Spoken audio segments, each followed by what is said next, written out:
This case takes place in Buenos Aires, Argentina. This is Xiomara Naomi Mendez Morales, or just Naomi Mendez as she was better known. She was a 15-year-old girl, daughter of Peruvian couple Luis Mendez Portilla and Jessica Patricia Morales. His father works as a car salesman, while his mother is a businesswoman who owns a clothing store in a small shopping mall in Argentina. Luis and Jessica separated when Naomi and her brothers were still young. A few years later, Jessica met a man named Euler Kairos, with whom she began a relationship. Euler worked as a taxi driver, and sometime later he and Jessica got married and had children. At the time of the events, Naomi lived with her mother, stepfather, and 4 younger brothers.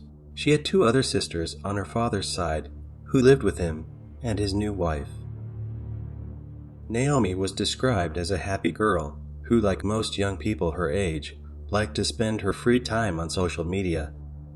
It is said that she was very attached to her family. In July 2018, Naomi celebrated her 15th birthday.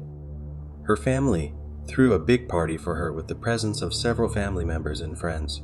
Naomi was very happy, and it was one of the happiest moments of her life. On November 20, 2018, a Tuesday, Naomi left her school at around 5:15 p.m. and was returning home in the company of some friends.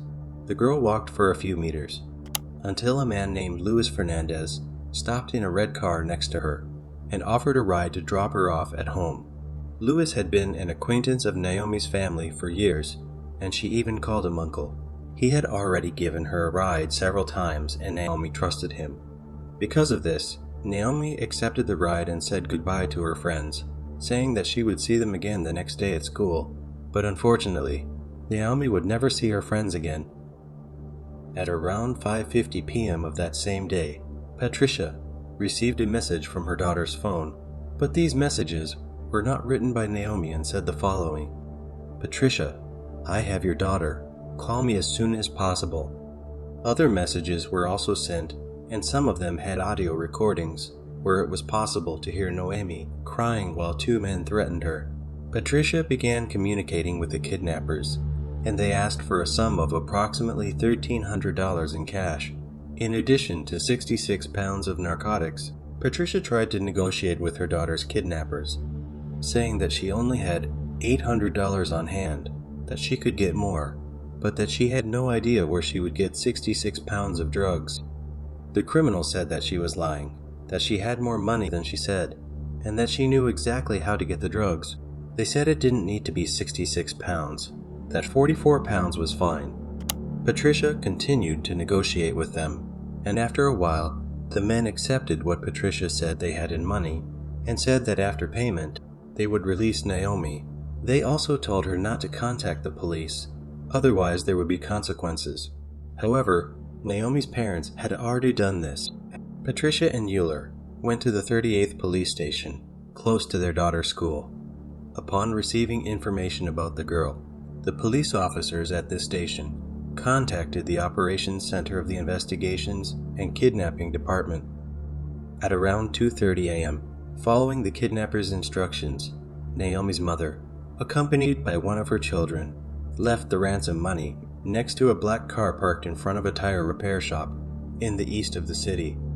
Patricia and her son were not alone. At a safe distance, several police officers were watching everything. Shortly afterwards, a red Fiat Duna belonging to Luis Fernandez arrived at the scene and took the money, but Naomi was not released. The occupants of the car had no idea that the police were watching everything, and as soon as they left with the money, Patricia received a new message from her daughter's phone, which said, "We will count money and let her go." The police began following the red car at a certain distance so that the criminals would not suspect that they were being observed. Then, the red car stopped next to a white car, and the occupants of both vehicles began talking. A few minutes later, the white car continued to follow the same course as before, and the red one went in the opposite direction. The police decided it was best to follow the red car, in which Luis Fernando and a passenger, who was later identified as Bruno Martin Cortez, were traveling. They drove for a few miles until they were stopped in a routine traffic stop. that had nothing to do with the kidnapping investigation. The police officers at the Blitz asked the two men to present their identity documents and also the car's documentation. Louis and Bruno got nervous and asked the police if they could park on the side of the road, but the police responded positively. At that moment, the criminals pretended to go to the side of the road, but as soon as they avoided the Blitz vehicles, they accelerated the car and fled at high speed. Thus began a huge police chase with the police from the Blitz, along with the police investigating the kidnapping, chasing the criminals. This chase ended in an accident when one of the police officers crashed his car into the back of the criminals' vehicle, causing them to lose control. The runaway red Fiat containing the criminals left the street and crashed into a vehicle that was parked in front of a store. After the collision, the two men got out of the car and tried to hide from the police, but the police were faster and managed to catch and arrest them without any resistance. During the arrest, the police found that both Louis and Bruno were under the influence of illicit substances. In a search of the vehicle, the police found Naomi Mendez in the trunk. She was tied up, covered with a blanket, her mouth was taped shut, and there was a rope around her neck. Even though it seemed like she was already lifeless, she still had vital signs even if they were very weak. The police then quickly took her to the nearest hospital, but unfortunately, shortly after arriving at the scene, Naomi passed away. During the autopsy, it was found that Naomi's cause of death was due to suffocation. The autopsy also found that the girl had signs that she had tried to defend herself from her attackers, but there were no signs of forced relations. During the search carried out in the criminal's vehicle, the police found half the amount the family paid in ransom, as well as a knife, adhesive tape, a gallon full of gasoline and lighters. For the police, the criminal's intention was never to free Naomi. They would drive to a remote location and then set fire to the vehicle with the girl inside, or just the girl, in an attempt to get rid of all the evidence. News about the crime quickly became public and spread throughout the country. Naomi's family members did not want to believe what had happened.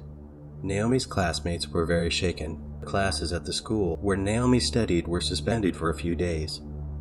Naomi Mendez's wake took place in her own home, and afterwards, she was taken to the cemetery where she was buried. Hundreds of people participated in the farewell ceremony, including several family members who traveled from Peru to Argentina to say their final goodbyes. Meanwhile, authorities continued investigating to gather as much information as possible and try to identify the other criminals involved in the crime.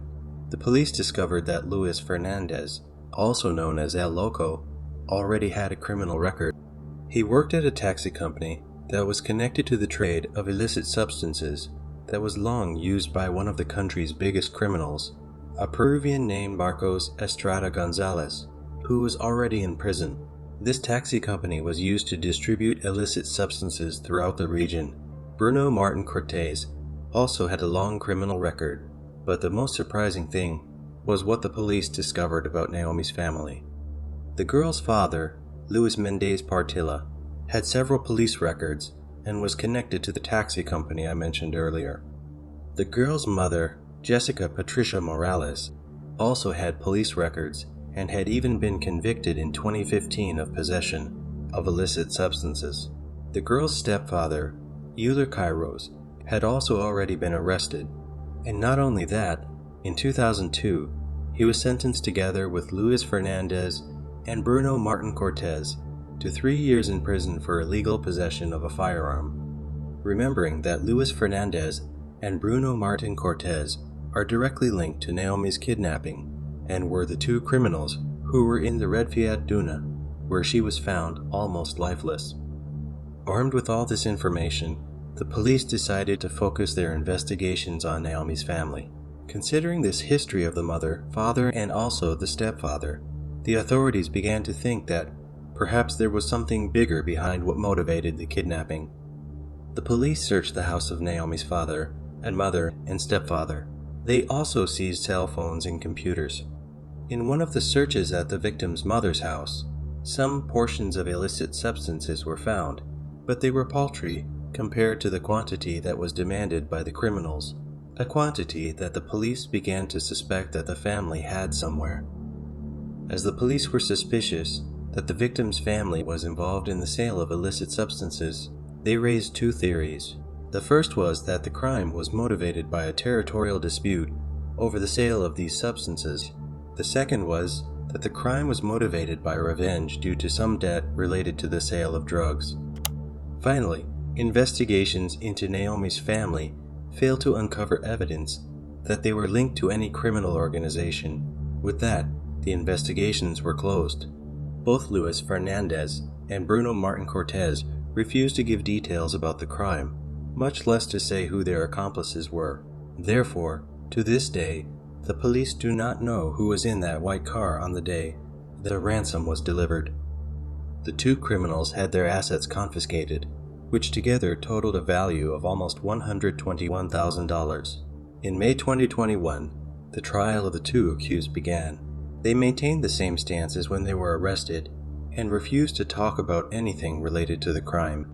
On February 9, 2022, Luis Fernandez and Bruno Martin Cortez were sentenced to the maximum sentence allowed in Argentina, life imprisonment.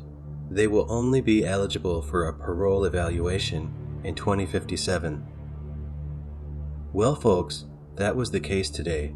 Thank you so much for watching, and I'll see you in the next video.